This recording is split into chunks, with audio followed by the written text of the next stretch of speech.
What's the dumbest thing you've ever witnessed someone get offended by? A lady started yelling at the cashier and tried to jump over the counter for checking the $100 bill she paid with. I would bet it was fake at that rate.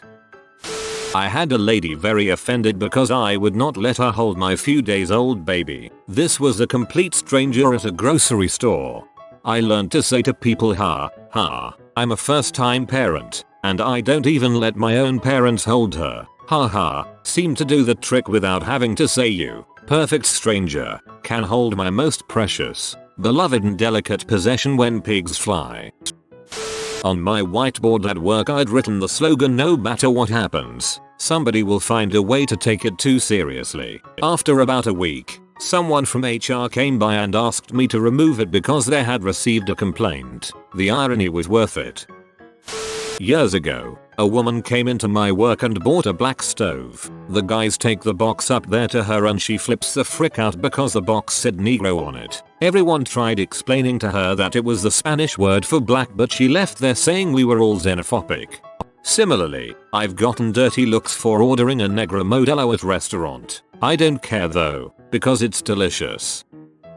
At a restaurant years ago, and this guy ordered a soup. He pulled a bay leaf out of the soup and went freaking mental. There's a leaf in my soup, and was convinced it was off the tree outside. A manager continued to explain it's a bay leaf, an ingredient for flavor, and this guy wasn't having it. Since then, anytime my wife cooks a soup we treat the leaf like the bean in a cake, and whoever finds it gets free reign over being super grumpy, as long as it's in a jest.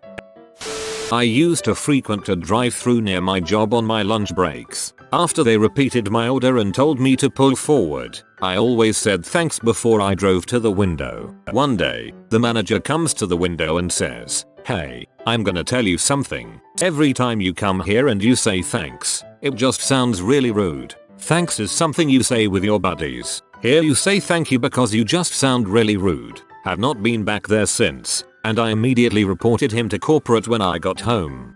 I worked fast food for 4 years of undergrad. Thanks would have made my day.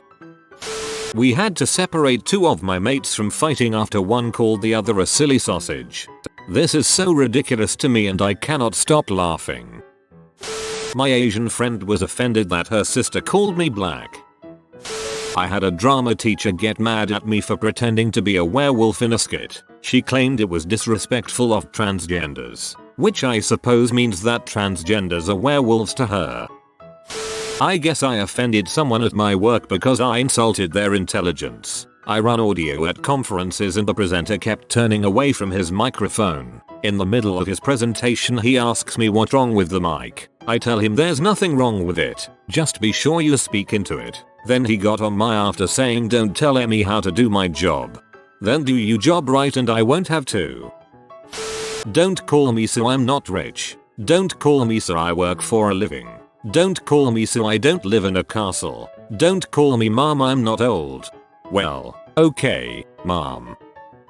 A BlackBerry fanboy buddy of mine got offended when a group of people mentioned that the company wasn't doing well. By offended, I mean he was red-faced angry, spitting while he talked, trying to tell them that BlackBerry has the best hardware. I thought his head was going to explode when they laughed at him.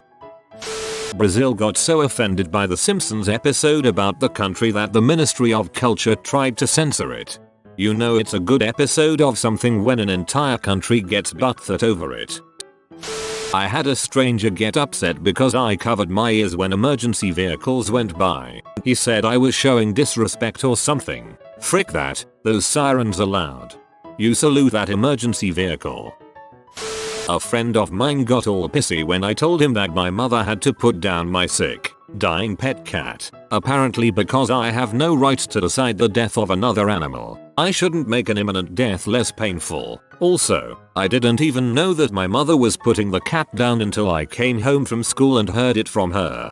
Someone at my school who lived on a farm was upset one day that a farm laborer had found an injured rabbit and killed it with a spade. She was horrified that he would do such a thing and claimed that he had no right to take another animal's life. Someone pointed out to her that she was a hypocrite because she went fox hunting and she shook her head and said no, that's different nuts. When my wife was serving at a restaurant, one of her co-workers got yelled at for saying "sir" to a black guy. He claimed that "sir" was a racial epithet. I'm definitely not one of those people who think that most black folks use racism to their advantage, but I have never heard of "sir" as an epithet, and he did get a free meal out of it. I think someone was mixing up "sir" with "boy." As a server, I once ran food out to a table with a young, less than 6 months old, baby, dressed in generic, brown baby clothing. I put the plates down in order, and when I got to the baby, I asked the mother, did she get anything? She glares at me with one of the most pee-off faces I've ever seen and snarls, "He's a boy." So I did the most logical thing I could think of, shrugged, said whoops, and left. All babies just look like potatoes to me. I went to a Catholic high school in an area surrounded by really awful public schools, so we had a good diversity of students from different religious backgrounds whose parents had some money. One day we were at lunch and talking about some physics project that involved a kite. This was a long time ago. Memory is not 100% on the details. So basically, we were all sitting at our lunch table having a conversation when one of my friends was in the middle of saying something along the lines of "yeah," and then she wanted us to build and fly a kite made out of cardboard. Well, he kind of jumbled his words or something and said "kike" instead of "kite." Everyone instantly knew what he meant because of the context of how it was said, and I don't think a lot of us even knew that "kike" was insulting or even a real word. But the one Jewish kid that sat at our table heard it and flipped his crap. He truly believed that it was a conscious mistake, and that the kid who said it was anti-Semitic. He held onto this grudge for nearly half a year, and not a single word exchanged between these two kids other than Jew-hating accusations and insults. All of us, about 20 kids total, each had to talk to him and tell him how ridiculous he was acting so we could get back to our normal lunch bulls, which consisted of arguing and insulting other tables. TLDR. 2 kids didn't speak for half a year because one misspoke "kite" as "kike."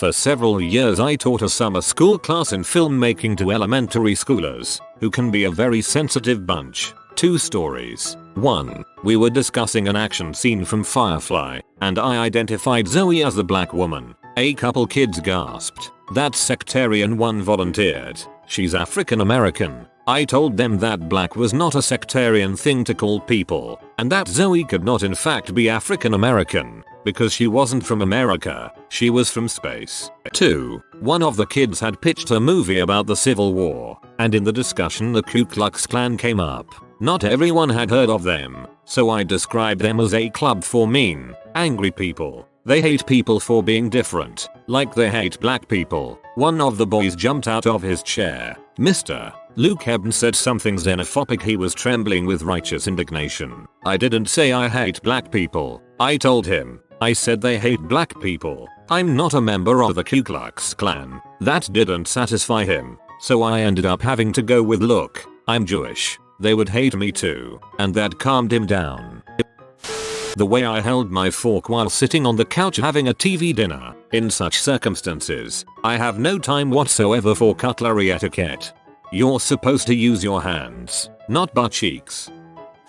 Somebody once complained at my restaurant that their Swiss cheese didn't have enough holes in it. Why would you complain that you were getting more cheese than you were supposed to? The holes are always most delicious. My mom works at a post office. A lady who happened to be black came in to pick up a certified package. Mom asked for her ID, and it showed her name as Ann Smith while the package was addressed to a white. My mom calmly explained that she could only give the package to a white, which the woman interpreted to mean she would only give it to a white person. She flipped her crap and the postmaster ended up calling the police. This sounds like something from a movie. School suspending, or worse, a child for chewing a Pop-Tart into the shape of a handgun. Or the deaf kid named Hunter who was suspended because his sign language form of Hunter looked like a gun.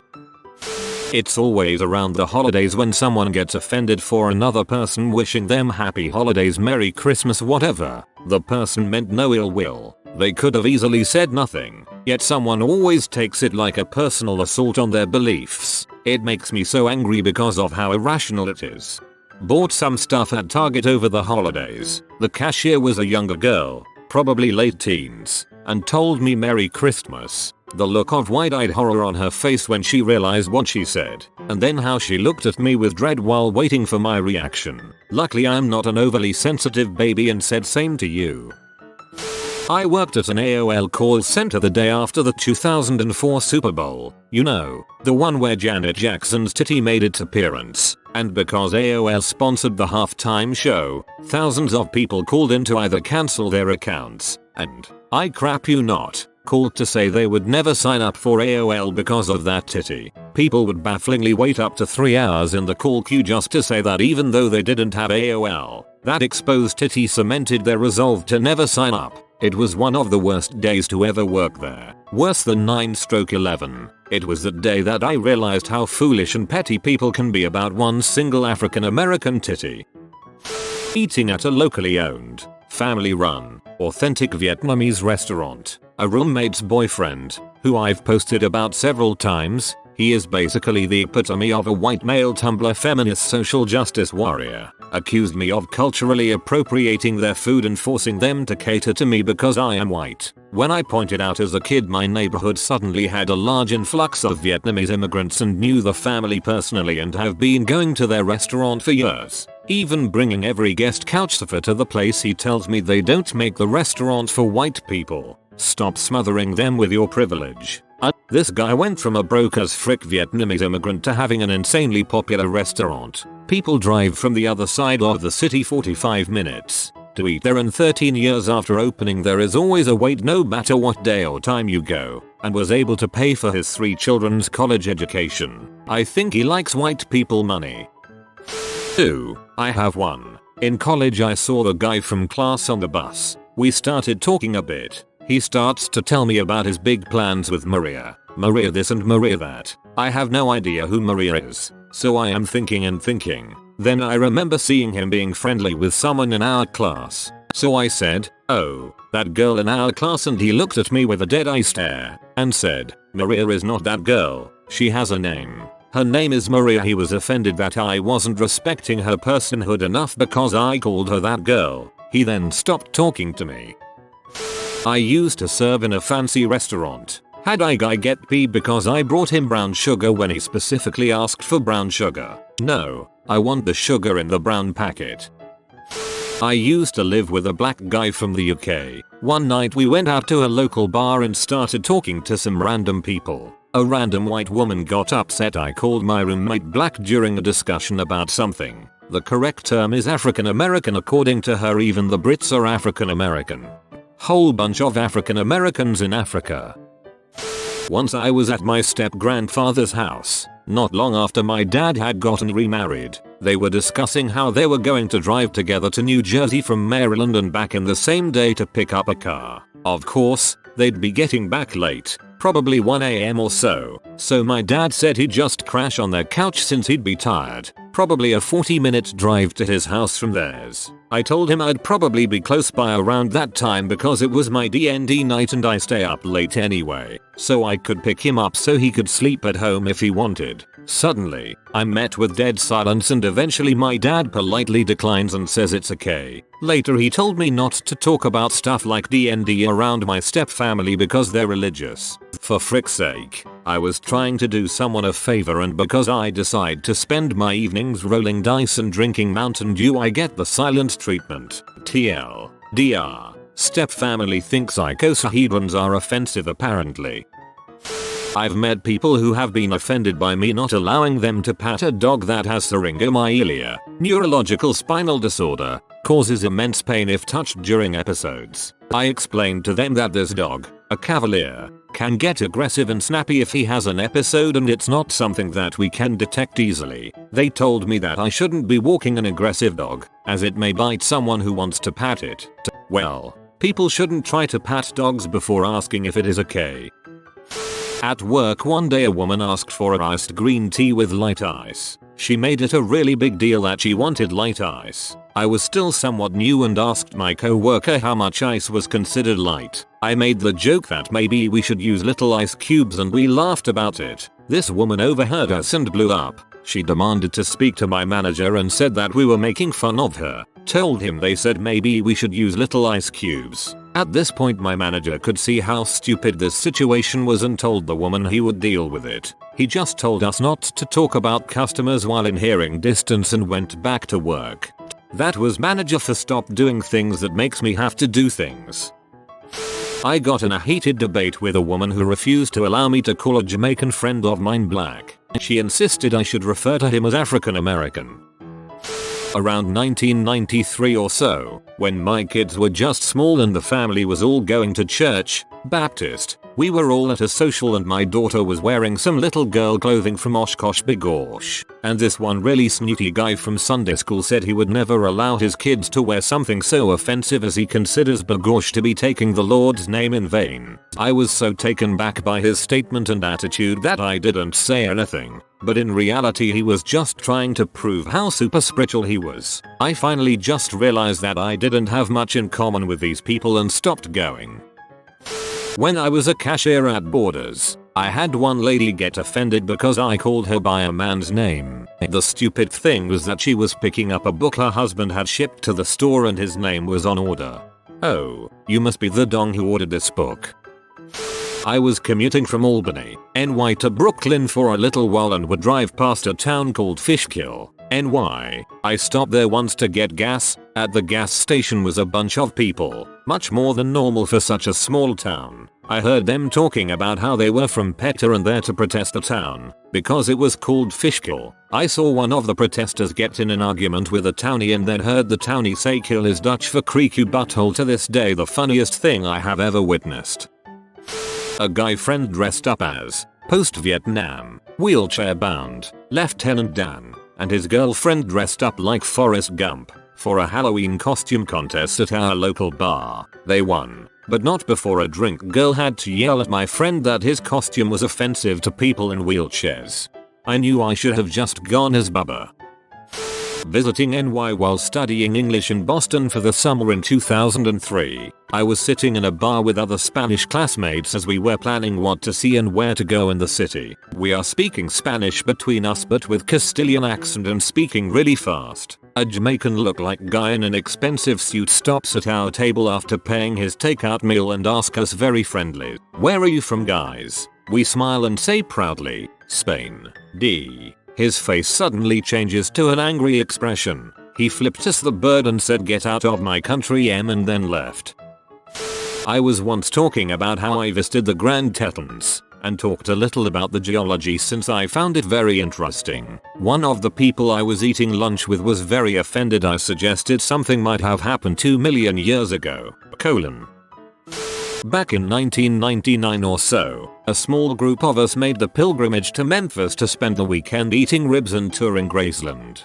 During a taxi ride from Beale back to our crappy motel, barreling down 240 at least 90 miles per hour, the taxi driver is completely turned around facing us in the back seat. He has sock puppets on both his hands, knees on the wheel. As we scream and white knuckle anything we can hold onto, the sock puppets tells us sectarian jokes that are so horrible, even Reddit would be offended. He swerved from lane to lane and scared the crap out of all of us. It's a miracle we didn't all die. The offense. Years later, I was the best man at the wedding of one of the fellow riders in that cab. In referencing all the exciting adventures we'd had together, I alluded to the xenophobic puppet show in my best man speech. A friend of the bride who was in an interracial marriage stood up, berated me for being a sectarian butthole, took a gift back from the gift table and left. Talk about a tense crowd for the rest of that speech. I was able to play it off and finished the last half of what I had to say. Everyone else thought it was a nice speech. To be clear, I didn't tell the story. I didn't repeat any of the jokes. All I did was list a series of unrelated, yet noteworthy events that occurred during my years of friendship with the groom. It was later explained to me that this girl loved playing the race card since she was a white girl married to a black guy. When the husband, who returned to the wedding with the gift about an hour later, explained to her that nothing sectarian was said, only that the word xenophobic had been used as an adjective, she was too embarrassed to come back. All she heard was the word xenophobic and her instincts kicked in. I was standing at a bus stop with another lady. She was yelling on her phone and I was watching a movie on mine. We had both just missed the previous bus and had to wait another 25 minutes or so for the next one. Given her rather unstable condition, she was very upset at something. I tried to blend into my surroundings as best to my abilities. I didn't last too long. She said something rather outrageous along the lines of how her BF cheated on her with someone. Being stunned, I lacked the restraints to look at her. Unfortunately, we made eye contact and that's where it all went downhill. For the next 20 minutes she yelled at me, thinking that I was the S that corrupted him. She ended every sentence with white hooded B as I was wearing a white Eskimo-like jacket with the hood up. Apparently she also thought that I grew up in a place called Red Deer, Alberta. I had to Google it afterwards. And that I had slept with hundreds of guys. For your information, I have only ever dated or had made love to a single person. Just so you get a sense of how stunned I was at these comments. I didn't say a single thing to her during this entire 20-minute episode, and only talked when I had to convince other bus patrons that I had never met this woman before. TLDR, I'm a white hooded B from Alberta who slept with every man in town. My cousin and his friend were waiting in line at the movie theater to see Titanic back in college. They're joking around and say something like, "I wonder what happens at the end of the movie. Oh, I heard the boat sinks and everyone dies." The lady in front of them in line was furious and turned around and yelled at them for spoiling the end of the movie. I opened the door and let the lady behind me enter first and she got offended and said she could open her own doors. The funny thing is that I do that for whoever is behind me. Couldn't care less if it's a guy or girl. There was a big uproar in DC some years back where an official called a budget item niggardly and ended up having to resign because the hate speech police can't use dictionaries. This reminds me of when the pediatrician's house was attacked in the UK because people got confused about words. At the time, the press were whipping the nation into a frenzy about pedos, and some poor child doctor got accused of being a child abuser. You have been visited by the distinguished doggo of delicious delicacies. Comment tasty supper, hupper and be blessed with delectable dishes for the next decade. If you are new to the channel, you can subscribe. I publish new videos every day. Until then, check another video, or don't. Either way, have a great day you magnificent people.